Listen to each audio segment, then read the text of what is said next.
Bienvenue sur Africa 24 pour cette nouvelle édition du Non-Stop Info. Au sommaire, l'Union des populations du Cameroun, principal parti d'opposition, prépare son congrès annuel qui se tiendra du 14 au 16 août à Douala. Le bilan de l'épidémie Ebola a franchi la barre des 1000 victimes ce mardi. Nous irons au Nigeria et au Ghana où des blogueurs sensibilisent la population. Reportage dans cette édition. Et puis nous irons en Algérie. Nous reviendrons sur la 10e édition du Festival international des danses populaires de Sidi Bel Abbès, avec sur scène une troupe folklorique venue de Palestine. L'Union des populations du Cameroun, principal parti d'opposition, prépare son congrès annuel qui se tiendra du 14 au 16 août à Douala. Son président Alexis Demassamé nous propose un tour d'horizon des thèmes et des enjeux de ce congrès annuel placé dans un contexte particulier entre tensions sociales et célébration du centenaire de la résistance nationale face à l'oppression coloniale. Charles de Jouvenel. L'Union des populations du Cameroun, UPC, prépare son congrès annuel qui se tiendra à Douala les 14, 15 et 16 août 2014. Le thème de cette rencontre sera, selon le secrétaire général de l'UPC, Albert Moutoudou, un parti fort pour un mouvement social fort. Nous avons comme thème un parti fort pour un mouvement social fort. Nous pensons que la situation est suffisamment préoccupante pour que nous nous questionnons nous-mêmes en tant que parti et que nous questionnons aussi notre peuple lui-même pour dire que la situation est assez compliquée, assez difficile. Il faut que chacun trouve ce qu'il va faire individuellement et nous appuyons sur les acquis. De fait, le congrès annuel de l'UPC se tiendra dans un contexte social quelque peu tendu depuis l'entrée en vigueur de la hausse des prix du gaz et du carburant annoncée le 30 juin 2014 par le gouvernement. Les enjeux, c'est de nous questionner par rapport à comment notre parti fonctionne aujourd'hui, comment nous pouvons être suffisamment forts pour accompagner le mouvement social qui lui-même a quelques frémissements, mais il y a un éparpillement des forces. Il faut que tout cela soit bien centré sur un changement véritable et profond. Comment nous nous insérons dans ce frémissement du mouvement social pour que le Cameroun soit fort et que les jeunes générations aient suffisamment de points d'appui pour continuer ce combat qui a commencé il y a plus de 100 ans maintenant. Le congrès de l'UPC se tient en effet quelques jours à peine après la fin des célébrations du centenaire de la résistance du nationalisme face à l'oppression coloniale. Un thème dont le parti d'opposition veut se servir pour se placer dans un contexte de lutte sociale. En Centrafrique, l'ex-rébellion Seleka a annoncé qu'elle ne participerait pas au gouvernement de Mahamat Kamoun. La Seleka conteste la désignation du nouveau chef du gouvernement nommé ce dimanche par la présidente de transition. Le porte-parole de l'ex-rébellion estime que Catherine Samba Panza n'a pas tenu compte pour faire son choix des avis de la Seleka qui contrôle encore la majeure partie de la Centrafrique. Fin de citation. Également dans l'actualité de ce mardi 12 août, l'épidémie Ebola. Alors que des scientifiques britanniques pensent avoir trouvé le patient zéro, un 10e cas a été confirmé ce lundi au Nigeria, le pays le plus peuplé du continent. Les autorités sanitaires continentales et internationales peinent à contenir la propagation du virus. Au Nigeria et au Ghana, des blogueurs essaient à leur manière de sensibiliser le plus grand nombre de personnes. Guillaume Durand. Alors que l'épidémie d'Ebola continue de se propager malgré les efforts des autorités sanitaires internationales, des blogueurs venus du Nigeria et du Ghana ont décidé d'utiliser les réseaux sociaux pour sensibiliser les populations à cette maladie. Au Nigeria, l'état d'urgence a été déclaré après la découverte de 10 patients contaminés. Les personnes qui sont sur les médias sociaux sont très influents dans la société. S'ils parlent de quelque chose, cela peut vite devenir national. Ils ont par ailleurs accès à ceux qui ne sont pas sur ces réseaux.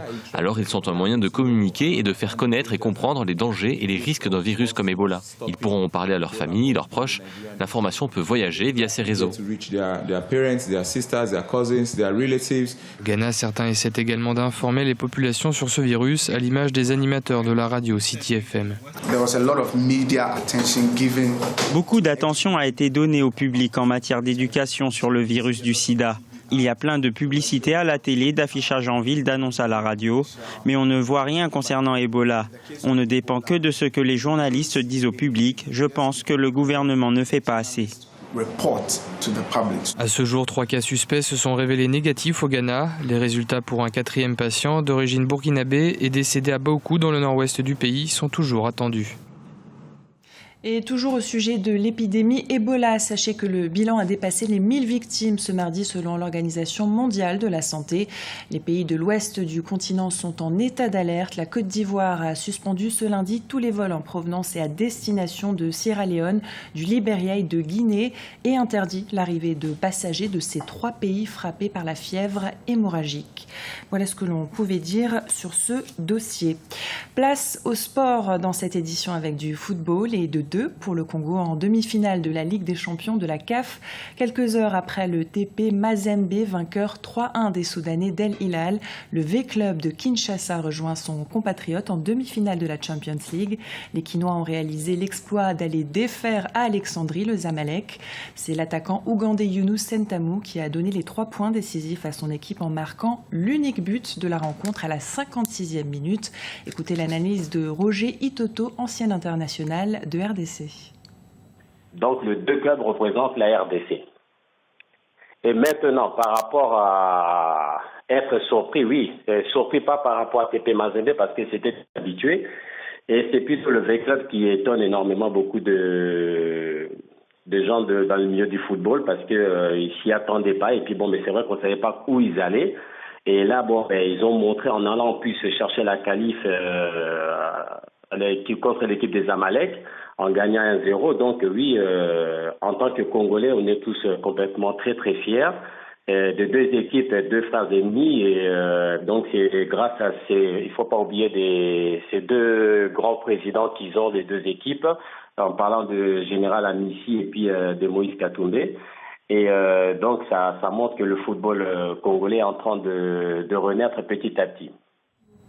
À présent, place à l'actualité culturelle et direction l'Algérie. La ville de Sidi Bel Abbès abritait du 6 au 10 août la 10e édition du Festival international des danses populaires.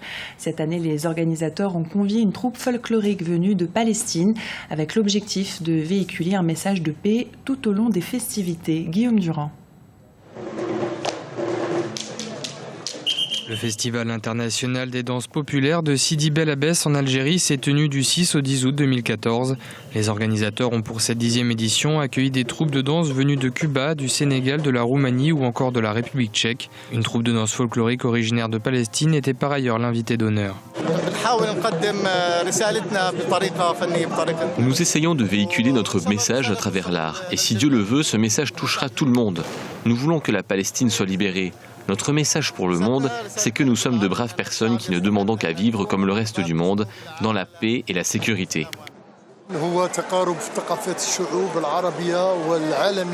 Ce festival est une occasion d'unir les cultures arabes et internationales. C'est une fusion grâce à laquelle nous espérons toucher le reste du monde pour la paix et la sécurité. Tout au long du festival, différentes troupes ont défilé dans les rues de Sidi Bel Abbès, offrant au public le reflet de la culture et de l'histoire de leurs nations respectives. C'est vraiment bien d'avoir eu l'occasion de découvrir d'autres cultures. Ils sont venus ici comme nous n'avons pas la chance d'aller les voir. J'ai particulièrement aimé la troupe tchèque. Des troupes de danseurs venus de la Turquie, du Kazakhstan, de la Serbie, de la Tunisie et du Portugal ont également pris part aux festivités. À travers cette fusion de cultures, les organisateurs espéraient promouvoir un message de paix.